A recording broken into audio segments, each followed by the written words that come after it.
Donc bonjour, merci de nous accorder de votre temps. Est-ce que vous pouvez vous présenter brièvement, s'il vous plaît? Bonjour, donc moi je suis Céline Dodin, j'habite à Vars et donc ma passion c'est la course d'orientation. Est-ce que vous pouvez nous expliquer simplement ce qu'est la course d'orientation pour quelqu'un qui ne connaît pas du tout ce sport? Donc la course d'orientation c'est une course en terrain varié qui se pratique à l'aide d'une carte et éventuellement d'une boussole. Et le principe c'est de trouver des balises qui sont sur le terrain, qui sont marquées sur la carte par l'itinéraire de son choix. Donc en fait on est totalement autonome de passer par un chemin, passer par une colline, passer au milieu d'un champ de ronces, au milieu d'une prairie. Tout ça, il faut le faire le plus rapidement possible. C'est celui qui fait le meilleur temps qui gagne. Et comment vous avez découvert cette discipline et qu'est-ce qui vous a immédiatement séduite? Alors c'est une amie quand j'étais en quatrième qui m'a dit tiens moi je fais de la course d'orientation, est-ce que t'as pas envie de venir faire de la course d'orientation avec moi? J'ai dit bah courir je savais pas ce que c'était en fait. Oui ça peut être sympa. Donc elle l'a fait avec moi toute la première course. Et puis ça s'est super bien passé, elle m'a bien tout expliqué. La deuxième course, en fait, comme on était en UNSS, on est allé au championnat d'académie. Et j'ai fait le meilleur temps de l'équipe. Et en fait, c'était une révélation, comme si c'était le sport que j'avais toujours cherché. Je courais, mais rajouter l'orientation par-dessus ça, c'est-à-dire choisir ton itinéraire, être autonome, seul en forêt, c'était magique. Et vous avez commencé à Vars? Non, moi je suis originaire des Vosges, donc dans les Vosges, à la Bresse, une station de ski aussi, mais à moyenne altitude.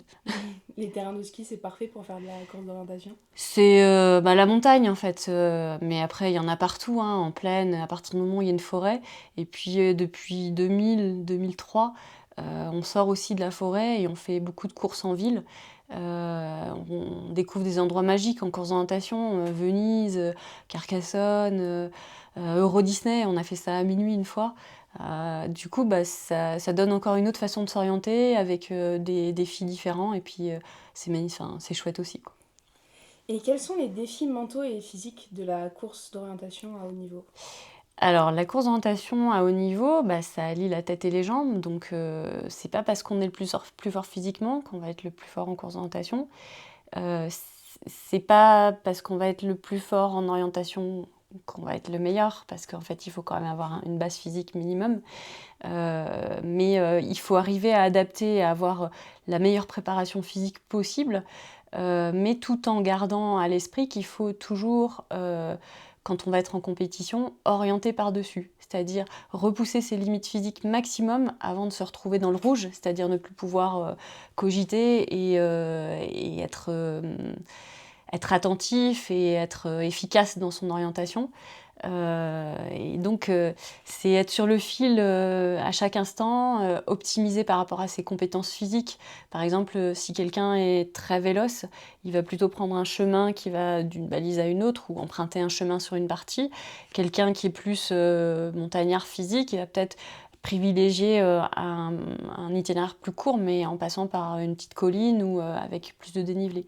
Donc il y a le défi de connaissance de soi, le défi d'optimiser sa vitesse de course par rapport à ses propres capacités d'orientation, et puis toujours garder la tête froide, parce que c'est pas parce qu'on fait une erreur qu'il faut s'arrêter là, c'est pas parce qu'on est bon qu'il faut être euphorique, parce que derrière tout peut s'écrouler.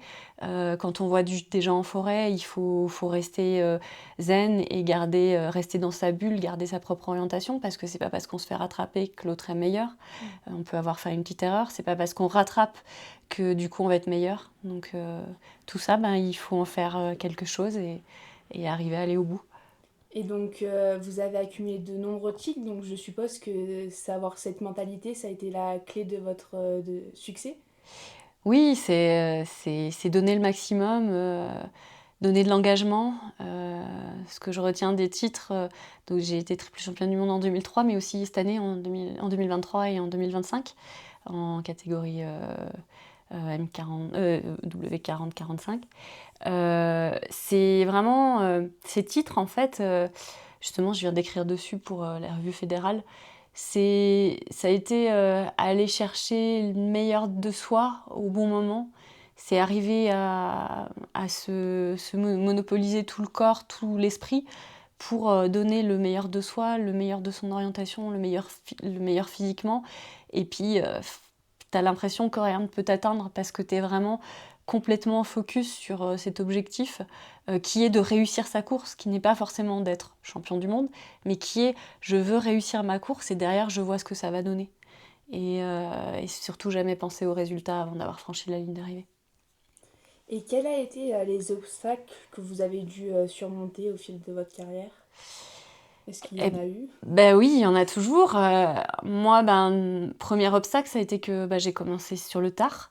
Et que du coup, quand les équipes de France jeunes, elles sont déjà faites, on ne te fait pas confiance parce que tu n'as pas d'expérience. Donc si tu n'as pas d'expérience, on ne va pas t'emmener en championnat, on va pas t'emmener en stage. Donc en fait, c'est le serpent qui se mord la queue. On n'intègre jamais le groupe. Et puis un jour, le comité de sélection a changé et ils ont décidé de me donner ma chance par rapport à une fille qui était en équipe depuis très très longtemps. Et en fait, ça m'a complètement lancée. Quelqu'un a commencé à m'entraîner. Donc oui, déjà à la base, c'était pas gagné.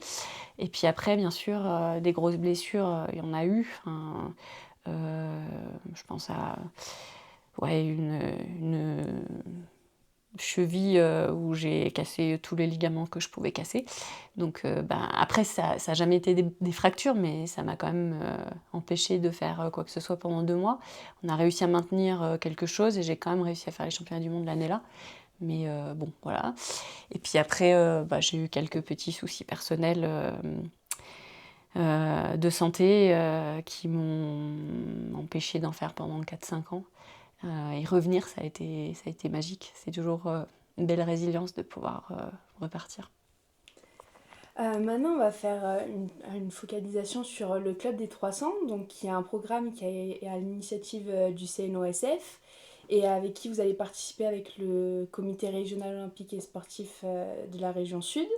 Vous faites partie des femmes sélectionnées pour la prochaine promotion. Comment vous avez réagi à cette annonce? J'étais super contente quand j'ai eu le coup de fil parce que on avait fait le dossier et puis j'espérais que ça, enfin t'espères toujours quand tu vas faire un dossier que ça va aboutir et donc c'est une belle reconnaissance du sport aussi, de la personne parce qu'on n'est pas un sport qui est très connu et pour nous à chaque fois qu'on peut avoir quelque chose qui se passe vis-à-vis de ce sport, c'est génial. Et là, rentrer dans le club des 300 femmes dirigeantes, ça veut dire que ouais, notre sport, il a de la valeur, que tout ce qu'on fait à côté, parce qu'il y a eu quand même cette sélection, ça a de la valeur aussi, et que c'est reconnu, et que derrière, on va avoir encore plus de reconnaissance par ce que va m'apporter le Club des 300, le réseau, les formations et tout ce qui va se passer pendant 1 an. Et qu'est-ce qui vous a motivé vraiment à candidater? Le dispositif en soi, c'est quelque chose de sympa, d'innovant. Les femmes dans le sport, déjà, nous, au niveau de la fédération, on se bat pour... je me suis battue personnellement il y a 2 ans pour qu'on arrive à une parité au niveau des compétitions de référence. Au niveau des instances dirigeantes, on est à la parité parce que ça, c'est la volonté du ministère des Sports. C'est pas facile, on a des sièges vacants. Donc c'est un peu aussi ouvrir la voie et montrer qu'on peut faire ça et que c'est pas parce qu'on est une femme qu'on n'est pas capable d'être dirigeante dans le sport. Et quels sont les domaines que vous souhaitez renforcer grâce à ce programme? Vous parliez de réseau. Le réseau, il va être important parce que le partage entre les différentes fédérations, on a chacun nos problématiques, mais il y a des problématiques qui se ressemblent. Là, nous, justement, on est dans le vif du sujet. On est sur une candidature pour un championnat du monde 2031 que je porte là dans les Hautes-Alpes. Et on a besoin de connaître les acteurs du sport et au niveau région et au niveau département, puisqu'on a besoin d'eux pour pouvoir évoluer et pour pouvoir organiser ces compétitions. On n'est pas un sport qui a des sponsors, on est un sport qui est un peu confidentiel, donc on a du mal à aller chercher du sponsor. Et forcément, une partie de notre budget aussi dépend de la région, du département et de l'État. Donc ce réseau, il va être important pour présenter le projet, montrer à quel point il est important, il est intéressant, que c'est une discipline qui est hyper complète, universelle. Donc ouais, il y a des choses à faire. À l'issue de ce programme, est-ce que vous avez des fonctions que vous aimeriez occuper ou envisager dans le mouvement sportif ou vous souhaitiez rester à votre poste actuel au sein de votre fédération? Eh bien déjà j'ai pris la direction de 2 grosses compétitions en 2019 et 2022. Après c'était sur le tard, hein, mais là l'objectif aussi c'est d'aboutir à cette candidature de championnat du monde 2031 et de prendre la direction de course. Si bien sûr tout se passe bien et que toutes les conditions sont réunies, mais ça donne envie, ouais, c'est de pouvoir allier la passion et l'engagement. Quel type de dirigeante aimeriez-vous devenir? Oula, bah c'est justement l'objet de la formation, non? Non, bah c'est quelque chose qu'on construit en commun, donc du partage. Un peu être le chef d'orchestre d'une équipe qui arrive à se mobiliser en harmonie par rapport à quelque chose qui sont quand même des instances bénévoles. Et puis arriver à construire comme on le fait dans nos compétitions actuellement, c'est-à-dire que chacun arrive à trouver sa place, chacun arrive à donner le meilleur de soi pour qu'on arrive à faire des compétitions, des événements qui sont intéressants pour tout le monde et qui laissent des souvenirs et puis où les gens ont envie de revenir. Que pensez-vous des enjeux de mixité dans les instances sportives? On en a un peu parlé avant. Et oui. Vous essayez de mettre des femmes en avant dans votre fédération. C'est toujours un enjeu qui est compliqué. Et est-ce que vous attendez des réponses grâce à ce dispositif? Bah peut-être, hein, le partage, enfin sans doute, j'espère que le partage qu'on va avoir au niveau du Club des 300, qui, je pense donc on aura un partage et avec des femmes et avec des hommes, parce que c'est la mixité qui est importante, pour comprendre pourquoi on n'arrive pas à mobiliser ces femmes qui sont tout aussi compétentes, mais qui derrière se sentent moins compétentes. Donc il y a vraiment des enjeux là-dessus et oui, c'est important. Et oui, on continue à se battre pour mobiliser ces femmes et leur donner leur place, enfin, la place qu'elles méritent. Y a-t-il une femme justement que vous considérez comme un modèle ou une source d'inspiration dans votre parcours? Beaucoup, mais pas une en particulier. Ouais.